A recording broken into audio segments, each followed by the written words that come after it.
오늘 함께 은혜 받을 말씀은 마태복음 3장 1절부터 12절까지 말씀입니다. 우리 화면을 보시면서 함께 합독하도록 하겠습니다.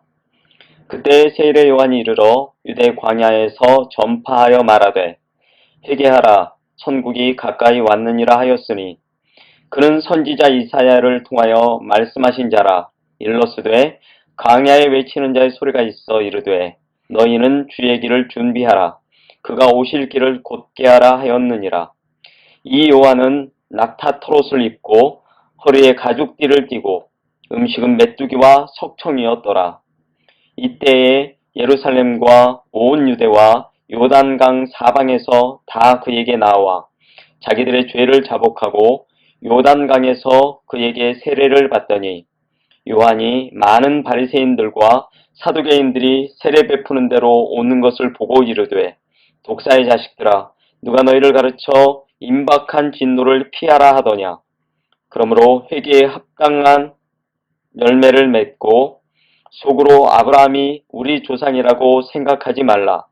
내가 너희에게 이르노니 하나님이 능히 이 돌들로도 아브라함의 자손이 되게 하시리라. 이미 도끼가 나무 뿌리에 놓였으니 좋은 열매를 맺지 아니하는 나무마다 찍혀 불에 던져지리라. 나는 너희로 회개하게 하기 위하여 물로 세례를 베풀거니와 내 뒤에 오시는 이는 나보다 능력이 많으시니 나는 그의 신을 들기도 감당하지 못하겠노라. 그는 성령과 불로 너희에게 세례를 베푸실 것이요 손에 키를 들고 자기의 타작마당을 정하게 하사 알곡은 모아 곡간에 들이고 쭉정이는 꺼지지 않는 불에 태우시리라. 아멘. 할렐루야. 참으로 좋은 날입니다. 하나님이 이 복된 주일을 우리에게 허락하시고 우리가 있는 초소에서 하나님을 예배할 수 있는 그런 아름다운 복을 주셨습니다. 혹자가 말했듯이 코로나19는 공예배를 사라지게 했지만 하나님은 가정가정을 예배당으로 교회로 만드시는 놀라운 역사를 이루셨습니다. 이렇게 대면은 아니지만 영상을 통해서 하나님을 예배할 때 주의 성령께서 우리와 함께 계시기를 주의 이름으로 축복합니다. 구약 성경은 말라기로 끝을 맺습니다. 그리고 신약은 마태복음으로 시작하게 됩니다. 성경은 한 장을 넘기면 바로 마태복음이 나오지만 이 한 장의 차이는 무려 400년이라고 하는 긴 시간을 필요로 했습니다. 이 기간을 학자들은 신구약 중간기라 이렇게 표현을 하고 있습니다. 400년 동안 성령으로 하나님의 말씀을 받은 선지자들이 나타나지 않았던 때이고 침묵의 때였습니다.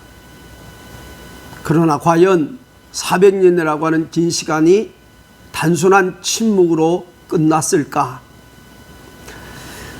우리가 성경을 보면 말라기 3장 1절에 이렇게 말씀합니다. 만군의 여호와 이르노라 보라 내가 내 사자를 보내리니 그가 내 앞에서 길을 준비할 것이요 또 너희가 구하는 바 주가 갑자기 그의 성전에 임하리라 하면서 예수 그리스도의 오심을 예언하고 있습니다.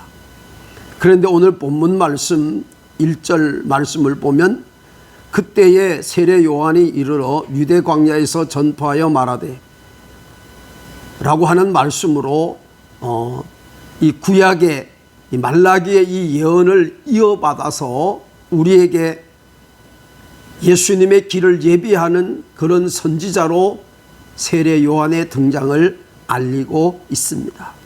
그렇습니다.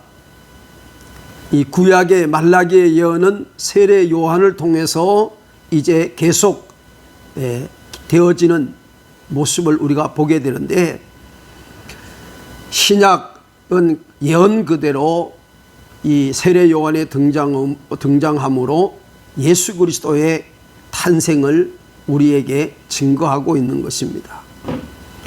여러분, 하나님의 약속은 반드시 이루어집니다.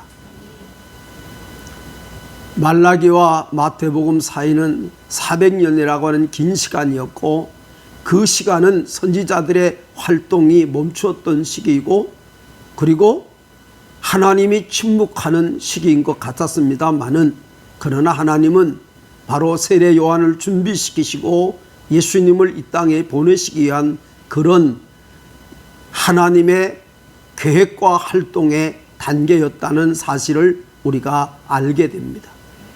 세례 요한의 등장, 예수님이 이 땅에 오심은 바로 하나님의 약속의 성취라고 하는 것이죠. 여러분, 400년 이 신구약 중간기에 하나님의 음성이 들려지지 않았고, 성경은 그 기간 동안의 기록을 말씀하지 않지만 하나님은 하나님의 약속을 이루시기 위해서 일하고 계셨다는 것입니다. 하나님은 진실하시기 때문에 반드시 그 약속을 이루시는 분입니다. 민수기 23장 19절 보면 하나님은 사람이 아니시니 거짓말을 하지 아니하시고 인생이 아니시니 후회가 없으시도다. 어찌 그 말씀하신 바를 행하지 아니하시랴, 그리고 실행하지 아니하실 것인가 라고 하는 말씀을 하시고 있습니다. 하나님은 신실하시기 때문에, 인자가 아니시기 때문에 시건하지 않는다고 했습니다. 거짓말하지 않는다는 말이죠. 하나님은 약속하신 바를 반드시 이루시는 분이신 줄 믿으시기를 바랍니다. 이 약속의 성취가 바로 성경 전체의 주제요 핵심입니다. 하나님이 하나님 되시는 그 의미가 뭡니까? 하나님은 하나님의 약속을 이루시는 분이라는 말씀입니다. 여러분, 하나님은 오늘도 저와 여러분을 향하여 말씀하고 계십니다. 이 어려운 시기, 이 지치고 절망스럽고 답답하고 활동의 제약을 받는 이 시기를 우리가 어떻게 살아가야 하겠습니까? 오늘도 세미한 음성으로 우리와 함께 하시며 이 시기를 하나님의 말씀을 붙들고 이기게 하시는, 전능하신 하나님의 약속의 말씀을 붙드는 복된 하루하루가 되기를 주의 이름으로 축복합니다. 저는 이 마태복음을 시작하면서 이 1장의 족보의 이야기를 말씀드렸습니다. 이 족보의 의미는 믿음으로 세워지는 영적 족보에 관하여 우리에게 말씀하고 계신다고 말씀을 드렸습니다. 본문 3장 7절에서 10절 말씀 보면 요한이 많은 바리새인들과 사두개인들이 세례 베푸는 대로 오는 것을 보고 이르되 독사의 자식들아, 누가 너희를 가르쳐 임박한 진로를 피하라 하더냐. 그러므로 회개에 합당한 열매를 맺고 속으로 아브라함이 우리 조상이라고 생각하지 말라.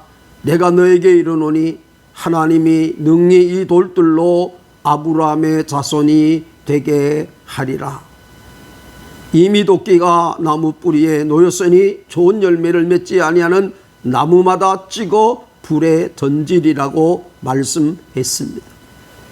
육신의 혈통만을 내세우는 이스라엘 백성들을 향하여 진정한 아브라함의 백성은 그런 육신의 족보에 속하지 아니하였다고 말씀하고 있습니다. 그래서 도끼가 나무 뿌리에 놓였으니 좋은 열매를 맺지 아니하면 나무마다 찍혀 불에 던지우게 되리라고 하는 말씀을 하시고 있는 것이죠. 예수님은 어느 날 베다니 마을에 계시다가 예루살렘으로 들어가시게 됩니다. 너무 시장하셔서 무화과 나무 밑을 지나는데 무엇을 얻어 먹을까, 무화과 나무 열매를 얻을까 해서 그 나무를 쳐다보았지만 나무 열매를 얻지 못합니다. 예수님은 그 나무를 저주하자 열매 맺지 못한 무화과 나무는 말라버렸다고 성경은 기록하고 계십니다. 마태복음 7장 19절에 아름다운 열매를 맺지 않은 나무마다 찍혀 불에 던지게 될 거라고 말씀하십니다. 야고보 선지자는 2장 26절에서 영혼 없는 몸이 죽은 것 같이 행함 없는 믿음 또한 죽은 것이라고 선언합니다. 우리는 로마서를 함께 나눴는데 복음에 합당한 삶, 여러분 믿음으로 구원은 받지만 정말 내 안에 살아있는 믿음이 있는 사람은 복음에 합당한 열매를 맺게 된다고 말씀을 드렸습니다. 저와 여러분이 하나님의 자녀의 아름다운 열매를 맺으며 그 하나님 때문에 기뻐하고 살만 나는 복된 삶을 날마다 살아가게 되기를 주님의 이름으로 축원합니다. 이 시기야말로 하나님이 우리의 신앙을 저울질하는 시기인지 모르겠습니다. 잠언 24장 12절에 내가 말하기를 나는 그것을 알지 못한다 하였노라 할지라도 마음을 저울질하시는 이가 어찌 통찰하지 못하겠으며 내 영혼을 지키시는 이가 어찌 알지 못하겠느냐. 그가 각 사람의 행위대로 보응하리라. 그렇게 말씀을 했습니다. 정말 우리가 대면 예배를 마음껏 드리지 못하는 그런 신앙의 정말 위기와 어려움 속에 우리가 살고 있습니다.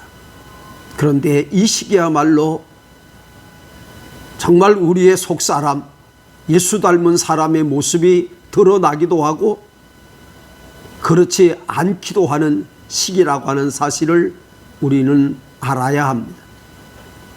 참 믿음은 환난과 시련과 역경과 시련 속에서 볼 수 있기 때문입니다. 저와 여러분이 흔들리지 않는 변함없는 믿음으로 날마다 하나님을 가까이 하는 저와 여러분이 되기를 주의 이름으로 축복합니다. 오늘 본문에서 우리는 이 세례 요한의 사명에 대해서 말씀을 나눌 수가 있습니다. 세례 요한이 선포한 말씀은 회개하라, 천국이 가까웠다라고 하는 이 선언으로 그의 사역을 시작합니다. 회개하라는 이 말은 히라보로 메타노이아인데 변화를 의미하는 메타와 머리를 의미하는 노이아의 합성어입니다. 그러니까 메타노이아는 생각과 마음의 변화를 의미하고 있습니다. 회개는 단순한 지나간 일의 잘못을 뉘우치고 고치는 정도가 아니라 근본적으로 그 속사람이 새로워지는 것이 그것이 바로 회개입니다. 내 삶의 방향과 목적이 뒤바뀌는 그런 의식의 변화, 그것이 회개라고 하는 것입니다. 여러분, 하나님의 나라는 하나님이 다스리는 곳입니다. 하나님의 나라는 여기 있다 저기 있다 하지 말지니 내 마음속에 있다고 하는 이 말씀은 하나님이 나를 다스리면 내 안에 하나님의 나라가 이루어진다고 하는 의미입니다.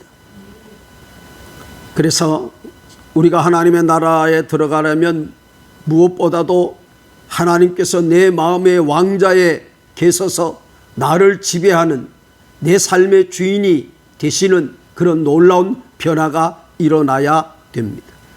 그래서 이 메타노이아, 회개하라고 하는 이 말로 세례 요한은 그의 사역을, 사명을 시작하고 있는 것입니다.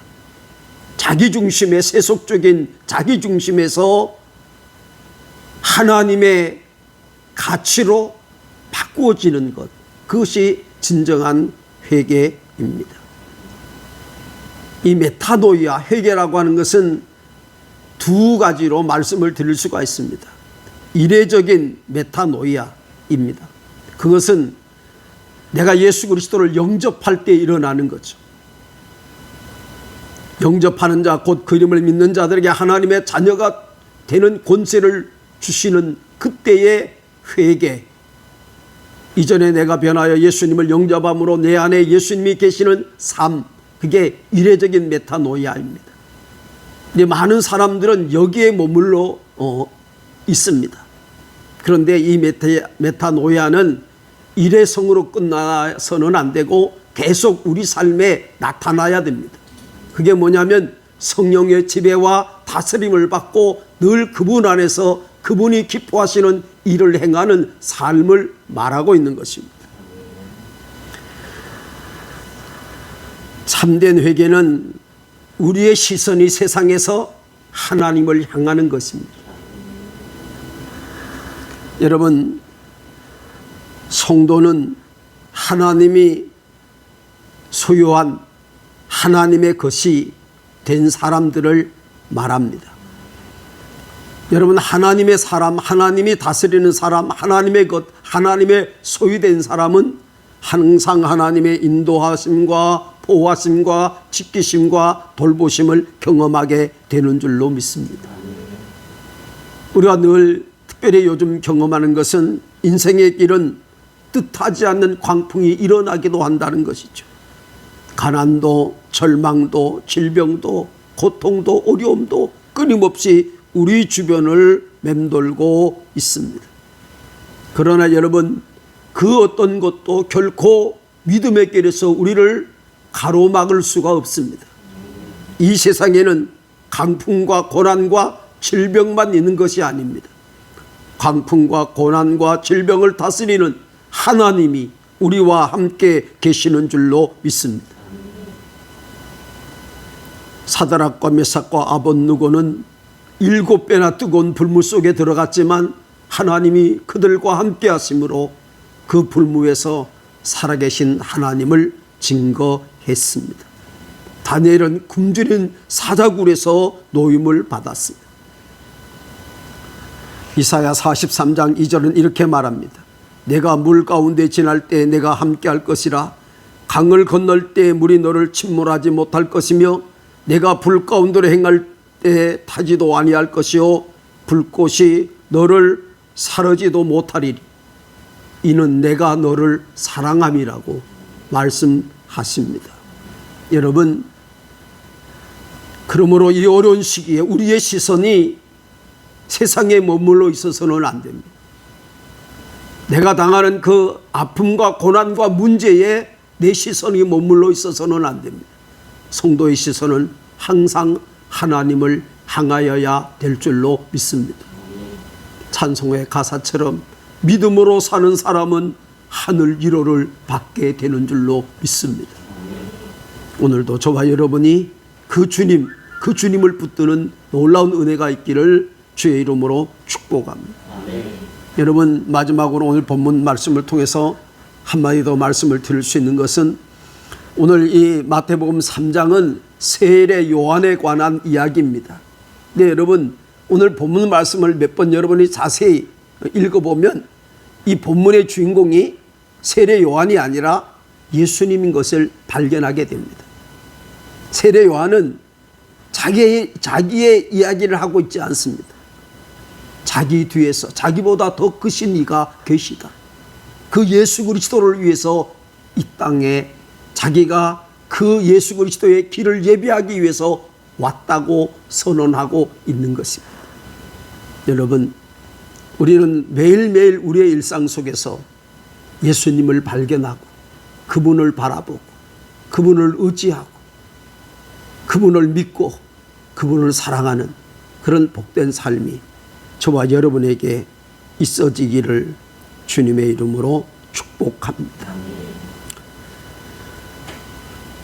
우리가 로마서를 함께 나눴는데 로마서 8장 23절에 이렇게 말씀합니다. 이 모든 일에 우리를 사랑하는 이로 말미암아 넉넉히 이기리라. 우리를 사랑하시는 그분이 저와 여러분의 삶의 주인공이 되기를 주님의 이름으로 축복합니다.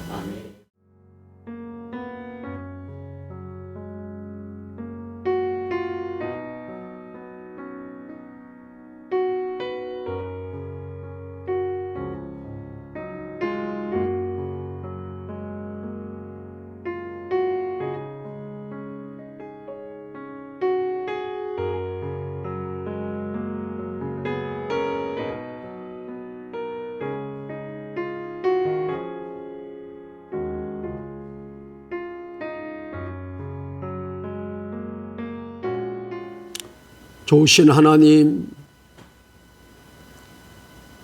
우리의 일상이 무너진 하루하루를 저희들이 살고 있습니다. 때로는 답답함이 있고 때로는 참 우리 마음에 불안과 우울감이 생기기도 합니다. 그러나 저희들로 하여금 우리의 시선을 땅에 머물지 아니하고 하나님께로 향하게 하시니 감사합니다.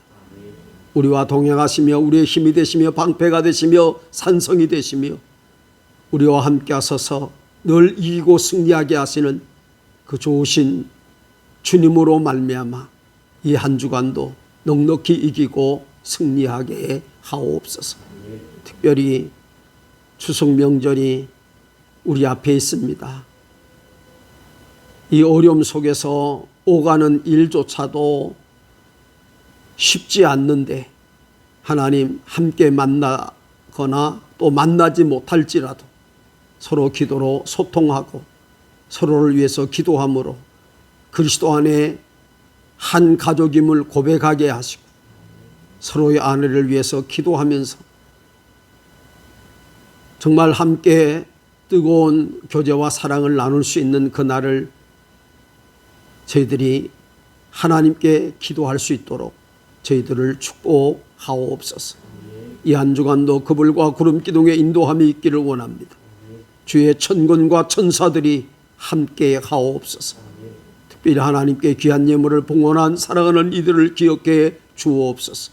하늘의 풍성한 믿음의 부요함과 이 땅의 기름진 물질의 복과 강건의 복으로 형통의 복으로 함께 하옵소서.